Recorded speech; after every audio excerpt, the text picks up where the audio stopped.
Hello बच्चों।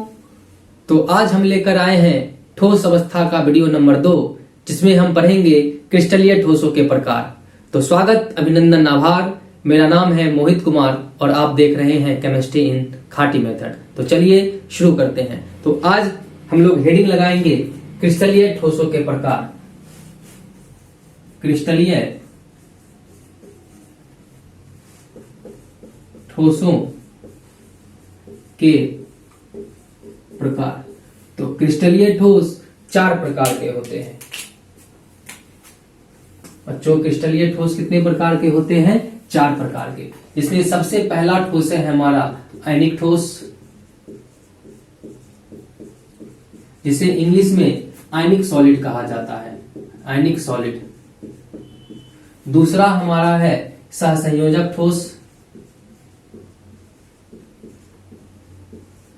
सहसंयोजक ठोस, जिसे हिंदी में कहा जाता है कोवेलेंट सॉलिड।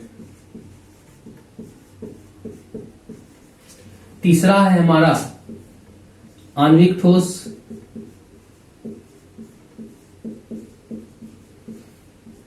जिसे हिंदी में कहा जाता है, इंग्लिश में कहा जाता है मॉलिक्यूलर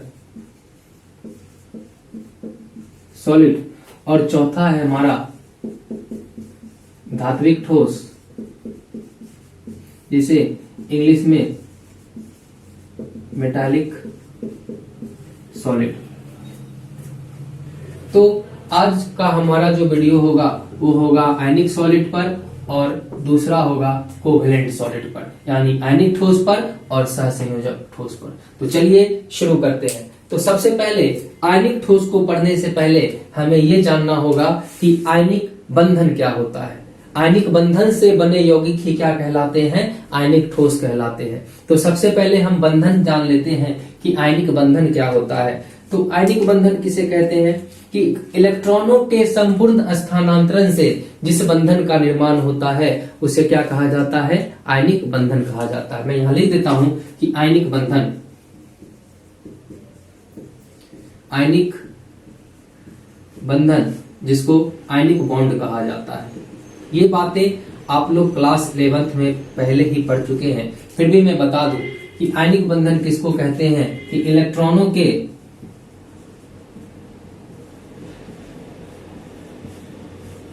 संपूर्ण स्थानांतरण से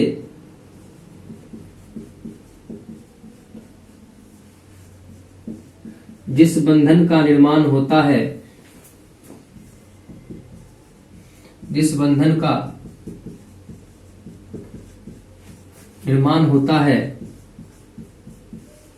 आयनिक बंधन कहलाता है।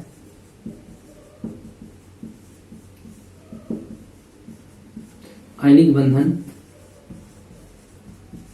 कहलाता है। तो आयनिक बंधन एग्जाम्पल से समझते हैं कि आयनिक बंधन क्या होता है। जैसे कि एक सबसे फेमस एग्जाम्पल है NaCl, जिसका नाम होता है सोडियम क्लोराइड। सोडियम क्लोराइड, ये साधारण नमक का फॉर्मूला होता है सोडियम क्लोराइड। तो सोडियम का परमाणु संख्या कितना होता है? 11। सोडियम का परमाणु संख्या 11 और क्लोरीन का परमाणु संख्या कितना? 17। ये सोडियम का परमाणु संख्या और ये क्लोरीन का परमाणु संख्या। अब इसके इलेक्ट्रॉनिक विन्यास की बात करें तो इसका इलेक्ट्रॉनिक विन्यास होता है 2, 8 और 1, और इसका इलेक्ट्रॉनिक विन्यास होता है 2, 8 और 7। इसके वाह्यतम कक्षा में 7 इलेक्ट्रॉन और इसके वाह्यतम कक्षा में 1 इलेक्ट्रॉन।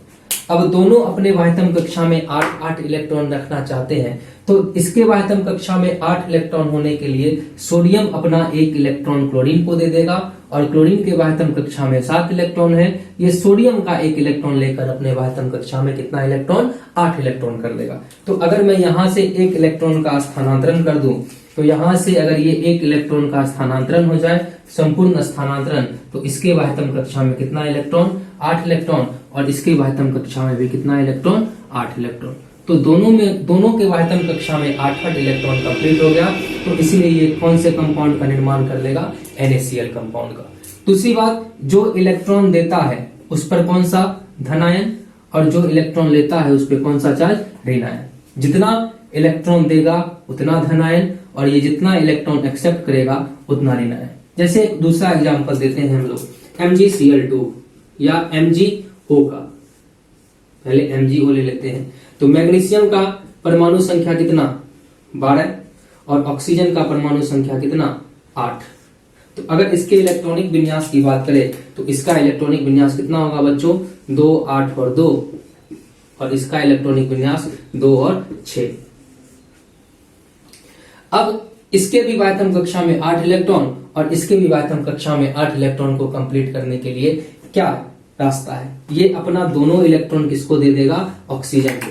तो ये यहाँ अगर 2 इलेक्ट्रॉन इसको दे दे तो इसके विभाजन कक्षा में कितना इलेक्ट्रॉन 8 इलेक्ट्रॉन, क्योंकि इन्होंने दोनों इलेक्ट्रॉन किसको दे दिया ऑक्सीजन को। और यहाँ पर इसके 2 इलेक्ट्रॉन को एक्सेप्ट करने के बाद इसके विभाजन कक्षा में कितना इलेक्ट्रॉन 8 इलेक्ट्रॉन। तो मैग्नीशियम 2 इलेक्ट्रॉन यहाँ पर दे रहा है, तो मैग्नीशियम पर कितना धन आयन 2 + 4, तो यहाँ मैग्नीशियम पे 2 + 4, और ऑक्सीजन कितना इलेक्ट्रॉन ले रहा है बच्चों 2 इलेक्ट्रॉन ले रहा है, तो उस पर कितना -4 2 - 4। ठीक है, तो इस तरह से जिस बंधन का निर्माण होता है उसे आयनिक बंधन कहा जाता है कि इलेक्ट्रॉनों का संपूर्ण स्थानांतरण, इसके पास 8 होने के लिए 1 इलेक्ट्रॉन अधिक और इसके पास 8 होने के लिए 1 इलेक्ट्रॉन कम। इसने 1 इलेक्ट्रॉन इसको दिया, इसके वातम कक्षा में भी 8 इलेक्ट्रॉन, और इसके 1 इलेक्ट्रॉन को लेकर यहाँ भी इसके वातम कक्षा में 8 इलेक्ट्रॉन। जिसने इलेक्ट्रॉन दिया उस पर +4 और जो इलेक्ट्रॉन लेता है उस पर कौन सा चार्ज -4। ठीक है, एक मैं एग्जांपल देता हूं, आप लोग खुद से बनाइए। जैसे यहाँ एग्जांपल है MgCl2 का, खुद से कोशिश करो। ढक्कन के बिना लेक्चर नहीं बनता। चलिए तो हम लोग बनाते हैं। जैसे मैग्नीशियम का एटॉमिक नंबर 12 और क्लोरीन कितनी बार है यहाँ पर 2 बार, तो क्लोरीन 2 बार, इसका भी परमाणु संख्या 17 और इसका भी परमाणु संख्या 17।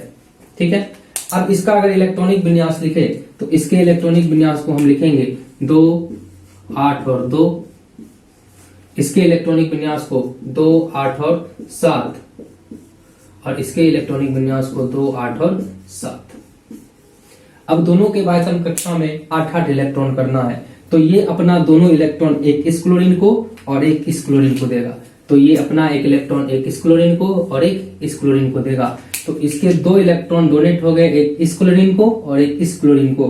तो यहाँ इसके वायतम कक्षा में कितना इलेक्ट्रॉन, तो यहाँ इसके वायतम कक्षा में 8 इलेक्ट्रॉन, और एक इलेक्ट्रॉन इसका लेकर इसके वायतम कक्षा में कितना इलेक्ट्रॉन 8, और इसके विभाजन कक्षा में कितना इलेक्ट्रॉन 8। तो इस तरह से जिस बंधन का निर्माण होता है उसे कौन सा बंधन कहा जाता है बच्चों, इसे कहा जाता है आयनिक बंधन। और इससे बने यौगिक क्या कहलाते हैं, आयनिक यौगिक कहलाते हैं। यानी हमारा ये कौन सा यौगिक होगा आयनिक यौगिक, ये कौन सा यौगिक होगा आयनिक यौगिक, ये कौन सा यौगिक होगा आयनिक यौगिक। ठीक है बच्चों, तो चलिए अब हम पढ़ते हैं आयनिक ठोस के बारे में। ठीक है, तो आयनिक ठोस के बारे में पढ़ते हैं। तो यहां तक आप लोग स्क्रीनशॉट ले लें। ठीक है, तो चलिए हम आगे बढ़ते हैं।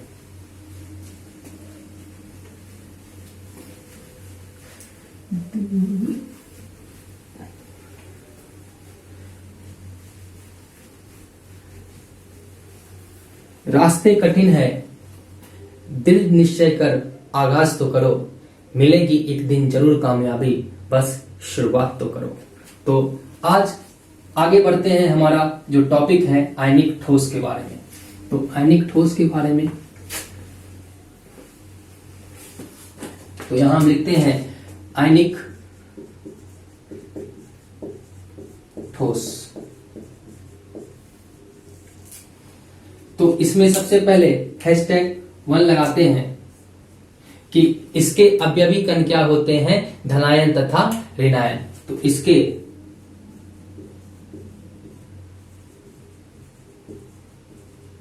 अवयवी कण धनायन तथा ऋणायन होते हैं, क्योंकि कोई एक इलेक्ट्रॉन देगा और कोई एक इलेक्ट्रॉन लेगा, तो जो इलेक्ट्रॉन देता है उस पे धन आयन और जो इलेक्ट्रॉन लेता है उस पे ऋण आयन, इसलिए इसके अवयवी कण क्या होते हैं, धनायन तथा ऋणायन होते हैं। हैशटैग नंबर 2 क्या है कि ये आयनिक बंधन द्वारा आपस में क्या होते हैं, जुड़े होते हैं। यानी अभी हमने तुरंत बात किया कि आयनिक ठोस में कौन सा बंधन होता है, आयनिक बंधन होता है। तो हैशटैग नंबर 2 है कि ये आयनिक बंधन द्वारा आपस में जुड़े होते हैं। ठीक है, अब हम लोग देखते हैं आयनिक क्रिस्टल की विशेषताएं। तो आयनिक क्रिस्टल की विशेषताएं कौन कौन सी होती है? आयनिक क्रिस्टल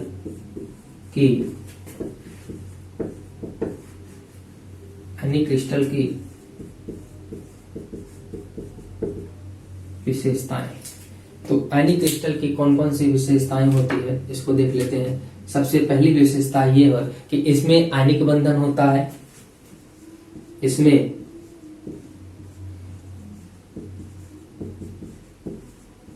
आयनिक बंधन होता है, जो कि क्या होते हैं, जिसके बीच प्रबल आकर्षण बल होते हैं, प्रबल आकर्षण बल। दूसरा पॉइंट है हमारा कि ये कठोर तथा भंगुर होते हैं, ये कठोर तथा भंगुर होते हैं। भंगुर होने का क्या मतलब है बच्चों, कि जिसे तोड़ने पर ये चूर चूर हो जाए, उसे क्या कहा जाता है, भंगुर कहा जाता है। तीसरा पॉइंट क्या है कि इसके द्रवणांक उच्च होते हैं, द्रवणांक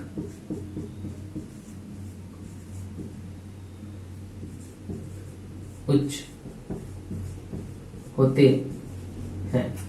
चौथा पॉइंट क्या है, ठोस अवस्था में ये विद्युत के क्या होते हैं, कुचालक, किंतु द्रव अवस्था में ये विद्युत के क्या हो जाते हैं, सुचालक हो जाते हैं। यानी नेक्स्ट पॉइंट है कि ठोस अवस्था में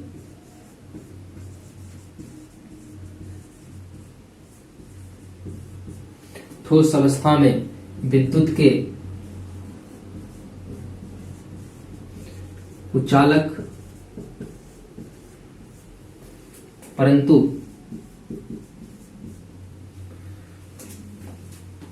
द्रव अवस्था या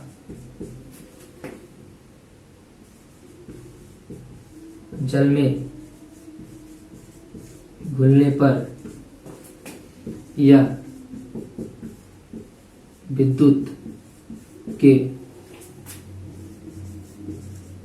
सुचालक होते हैं। जैसे मैं एग्जाम्पल से बताऊं कि एग्जाम्पल जैसे हमारा मैं यहां लिखता हूं, जैसे एग्जाम्पल है हमारा NaCl। तो NaCl में प्लस और माइनस मजबूत आकर्षण बल द्वारा जुड़े होते हैं, जिस कारण आयंस फ्री नहीं होते हैं, आयंस मुक्त नहीं होते हैं, जिस कारण ये ठोस अवस्था में क्या होते हैं, विद्युत के कुचालक। किंतु द्रव अवस्था या जलीय विलयन में इसके आयंस क्या हो जाते हैं, मुक्त हो जाते हैं, फ्री हो जाते हैं, एक जगह से दूसरी जगह मूव करने लगते हैं, जिस कारण द्रव अवस्था में या जलीय विलयन में ये विद्युत के क्या हो जाते हैं, सुचालक हो जाते हैं। जैसे एक लास्ट पॉइंट है इसके एग्जाम्पल कि NaCl, दूसरा है CHCl, तीसरा है आपका KCl, चौथा है आपका MgO etc। ये सब आपके क्या है, एग्जाम्पल। ठीक है, एक पॉइंट मैं और बताना चाहूंगा जो कि बहुत बार एग्जाम में पूछता है कि NaCl के बारे में, कि NaCl की संरचना किस तरह की होती है। कि NaCl में मैं यहां लिख देता हूं, NaCl में Na plus Cl minus Na plus Cl minus Cl minus Na plus Cl minus Na plus Na plus Cl minus Na plus और Cl माइनस। आपको पता है कि क्रिस्टलीय ठोस की निश्चित और नियमित ज्यामितीय आकृति होती है। तो तो यहाँ पर देखेंगे कि प्रत्येक Na प्लस, यहाँ ये क्वेश्चन पूछता है एग्जाम में कि NaCl संरचना में प्रत्येक Na प्लस कितने Cl माइनस के साथ और प्रत्येक Cl माइनस कितने Na प्लस के साथ जुड़ा होता है। अगर मैं इस Na प्लस की बात करूं, इस Na प्लस की बात करूं तो ये Na प्लस कितने क्लोरीन के साथ, एक, ये कितने क्लोरीन के साथ, ये एक क्लोरीन, ये दो क्लोरीन, ये तीन क्लोरीन, ये चार क्लोरीन और एक क्लोरीन, क्योंकि ये स्ट्रक्चर 3D में होता है, 3D स्ट्रक्चर होता है, जिस कारण से इसके एक क्लोरीन इस सोडियम के पीछे की तरफ और एक क्लोरीन इस सोडियम के आगे की तरफ, यानी इस तरह से एक क्लोरीन यहाँ पर और एक क्लोरीन सोडियम के पीछे, यानी प्रत्येक Na प्लस 6 Cl माइनस के साथ और प्रत्येक Cl माइनस, अगर मैं इसकी बात करूं तो प्रत्येक Cl माइनस कितने सोडियम के साथ, एक, दो, तीन और चार सोडियम, यहाँ पर एक सोडियम क्लोरीन के पीछे और एक सोडियम क्लोरीन के आगे, यानी प्रत्येक Na प्लस 6 Cl माइनस के साथ और प्रत्येक Cl माइनस 6 Na प्लस के साथ आपस में क्या होते हैं, जुड़े होते हैं। तो ये बात यहाँ पर नोट करके लिख लें। यहाँ पर मैं लिख देता हूं कि NaCl संरचना में प्रत्येक Na plus ion 6 Cl minus ion के साथ तथा प्रत्येक Cl माइनस 6 Na प्लस के साथ जुड़ा होता है। ये आपका नोट है, इसे आपको क्या रखना है, याद रखना है कि NaCl संरचना में प्रत्येक Na plus ion 6 Cl minus ion के साथ तथा प्रत्येक Cl minus ion 6 Na plus के साथ क्या होता है, जुड़ा होता है। तो ये था हमारा आयनिक ठोस। आप एक बार स्क्रीनशॉट ले लें। तो चलिए हम लोग शुरू करते हैं अपने दूसरे ठोस जिसका नाम है सहसंयोजक ठोस के बारे में। ठीक है, उम्मीद करते हैं आपको यहां तक बातें समझ में आ गई होगी। तो हम इरेज करते हैं 1 2 3।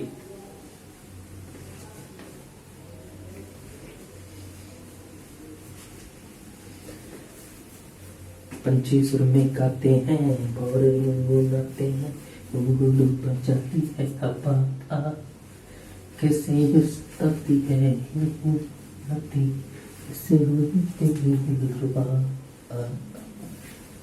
तो चलिए अब शुरू करते हैं अपना दूसरा ठोस जिसका नाम है सहसंयोजक ठोस।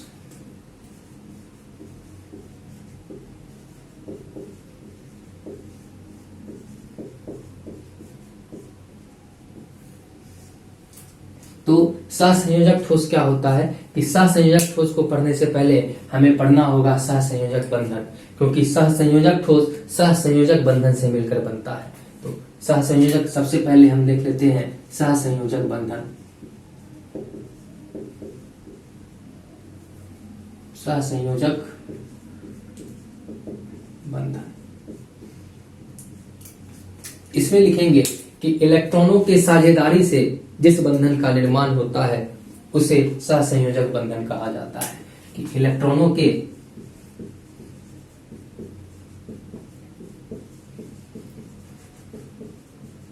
साझेदारी से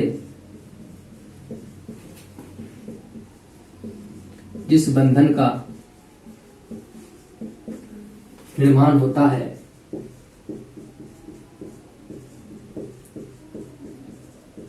उसे सहसंयोजक बंधन कहा जाता है।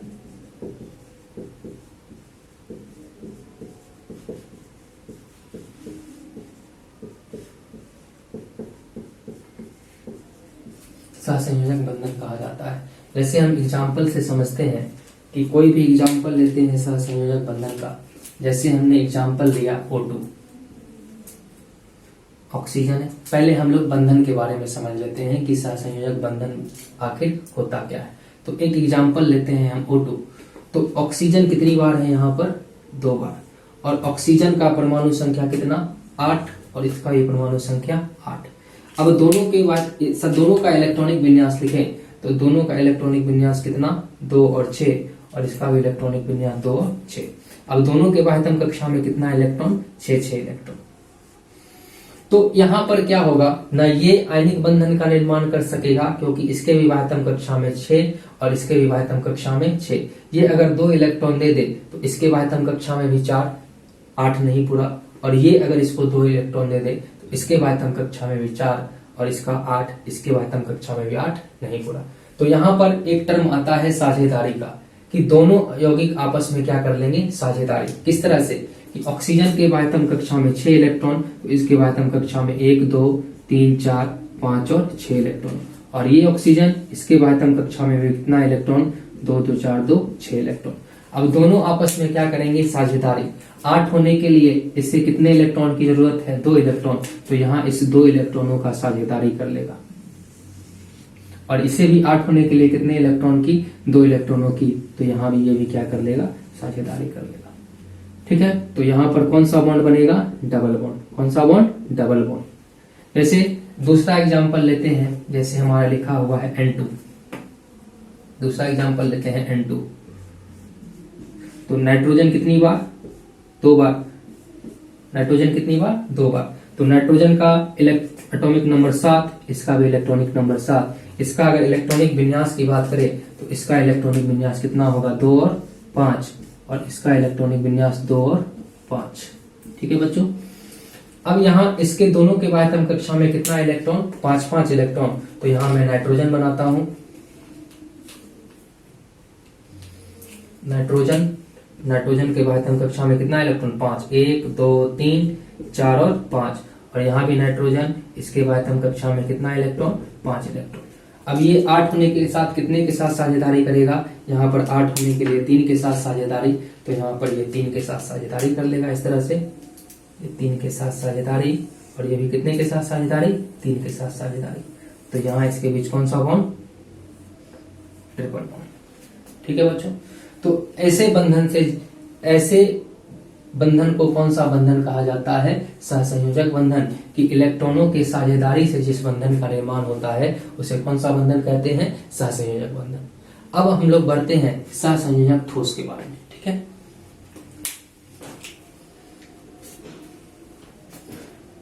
मिटा दे, 1 2 3।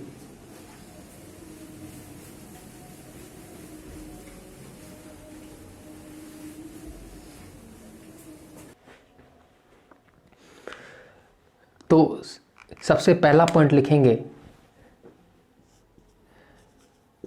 इसके अवयवी कण परमाणु होते हैं। इसके अवयवी कण परमाणु होते हैं। दूसरा पॉइंट लिखेंगे इसमें, इन परमाणुओं के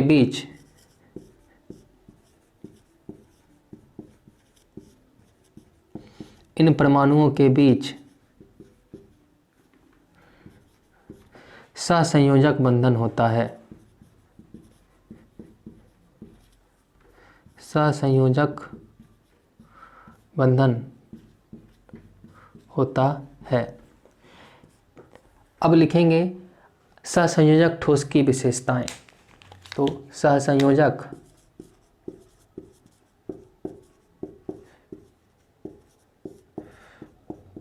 ठोस की विशेषताएं।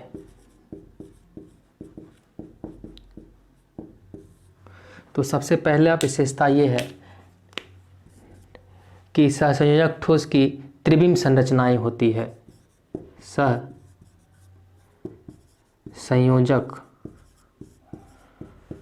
ठोस की त्रिविम संरचनाएं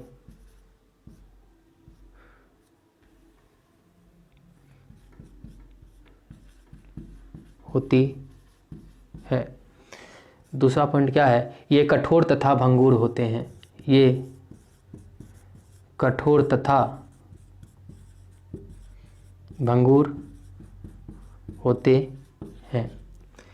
तीसरा पॉइंट क्या है बच्चों, तीसरा पॉइंट है ये विद्युत के कुचालक होते हैं, ये विद्युत के कुचालक होते हैं। चौथा पॉइंट है हमारा कि हीरा तथा ग्रेफाइट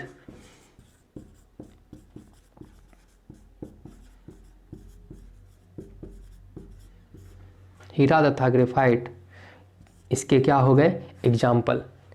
ठीक है, अब इसमें हम एक पॉइंट लिखेंगे नोट लगाकर कि जो ग्रेफाइट है ये विद्युत का क्या होता है सुचालक होता है। ग्रेफाइट विद्युत का सुचालक होता है, सुचालक होता है। कारण क्या है कि इसमें मुक्त इलेक्ट्रॉन पाया जाता है, क्योंकि इसमें मुक्त इलेक्ट्रॉन पाया जाता है। जैसे हम स्ट्रक्चर देखते हैं ग्रेफाइट का, मैं यहाँ बना देता हूँ स्ट्रक्चर। ग्रेफाइट का स्ट्रक्चर देखते हैं, इस तरह से ग्रेफाइट का स्ट्रक्चर होता है।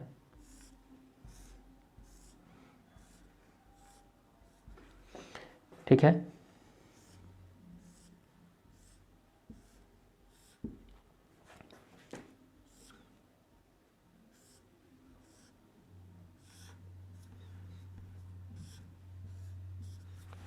और दूसरा ये डायग्राम यहाँ पर बना देते हैं।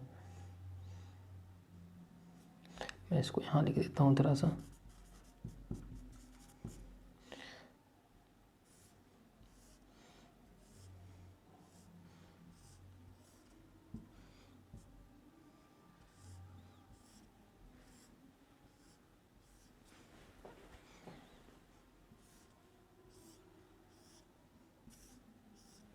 ठीक है बच्चों, तो यहाँ पर सब क्या होता है, यहाँ पर जितने भी हैं सब क्या है कार्बन।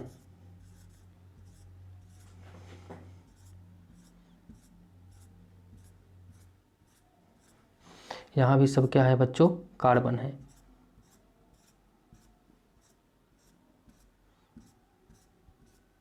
ठीक है, तो हम जानते हैं जैसा कि कार्बन 4 बॉन्ड बनाता है, यहाँ पर जितने कार्बन को देखेंगे, इस कार्बन की बात करें तो ये कितना बॉन्ड बना रहा है, बीच में 3 बॉन्ड। यहाँ से देखिए कितना बॉन्ड, 1 बॉन्ड, 2 बॉन्ड और 3 बॉन्ड। तो एक इलेक्ट्रॉन सब कार्बन के पास क्या है मुक्त है, जिस कारण ये जो ग्रेफाइट होता है ये विद्युत का क्या हो जाता है सुचालक हो जाता है। अब इसमें थोड़ा सा और बात कर लें कि प्रत्येक कार्बन दूसरे कार्बन के साथ जुड़ा होता है, तो इसके बीच जो फोर्स लगता है उस बल को कहते हैं वांडर वाल बंध। कौन सा बंधन, क्योंकि देखो ये लेयर है, बहुत सारा करोड़ों करोड़ अरबों अरब लेयर मिलकर एक टुकड़ा बनाता है ग्रेफाइट का, और ये काफ़ी इसके और इसके बीच जो बंध होता है वो काफ़ी कमज़ोर बंध होता है। कभी आप ग्रेफाइट को अगर छुएंगे तो आप देखेंगे कि हमारे हाथ पे ग्रेफाइट लग जाता है। कारण यह है कि छूने के दौरान आपने ग्रेफाइट के एक लेयर को अपने हाथ में क्या कर लिया, अवशोषित कर लिया। तो यहाँ इसका जो इतना कमज़ोर बंध होता है कि हाथ से छूने के दौरान ही ये एक लेयर आपके हाथ में आ जाता है। तो इसके बीच जो बंध लगता है इस बंधन का नाम है वांडर वाल बंध। मैं यहाँ लिख देता हूँ, इस बंधन का नाम है वांडर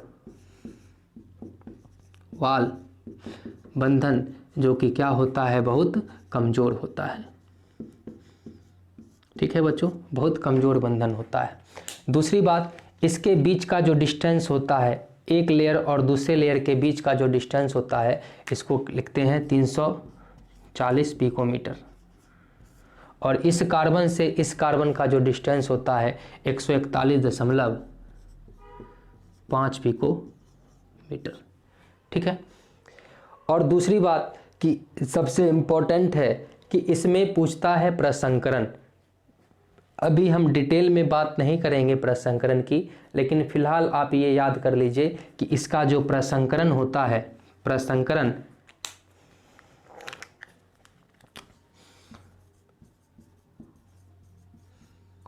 ये होता है sp2। कौन सा प्रसंकरण? sp2 प्रसंकरण होता है। और अगर हम बात करें हीरा की, हीरा का जो स्ट्रक्चर होता है, प्रत्येक कार्बन जो है 4 कार्बन के साथ जुड़ा होता है, ठीक है।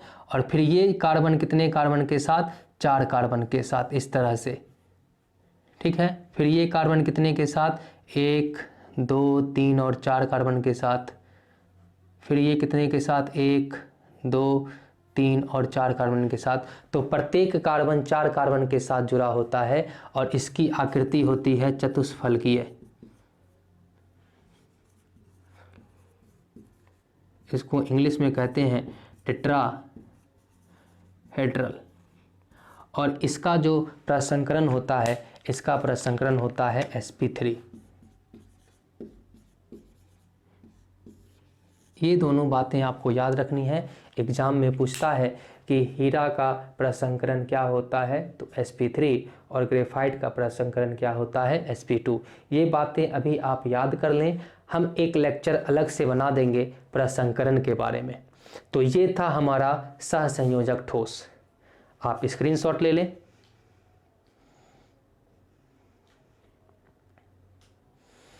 तो बच्चों, पढ़ते रहिए और देखते रहिए केमिस्ट्री इन खाटी मेथड। तो फिर मिलते हैं नेक्स्ट वीडियो में। तब तक के लिए जय हिंद।